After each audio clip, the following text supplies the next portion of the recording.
नमस्कार YouTube family. आज बनवू दोडक्याची भाजी. सर्वप्रथम एका कढईत शेंगदाणे, लसूण, जिरे, खोबऱ्याचा कीस आणि कढीपत्ता हे सर्व साहित्य खमंग भाजून घ्यायचे आहे.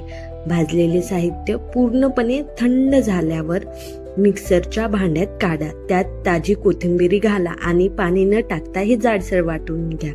दोडकं स्वच्छ धुवून त्याचे पुढचे आणि मागचे देठ कापून घ्या. चाकूच्या किंवा इतर साह्याने दोडक्याच्या शिरा कापून घ्यायच्या आहेत. त्यानंतर तुमच्या आवडीनुसार दोडक्याचे छोटे किंवा मध्यम काप करून घ्यायचे आहेत. पुन्हा एकदा आपण दोडकं स्वच्छ पाण्यामध्ये धुवून घ्यायचं आहे. कढईत तेल गरम करून त्यात हिंग, जिरे आणि मोहरी टाका.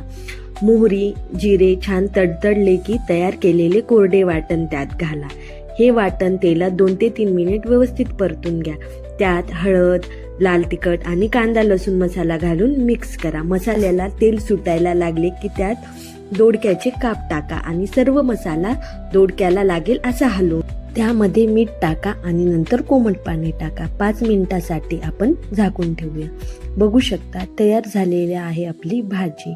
खायला अतिशय छान लागते.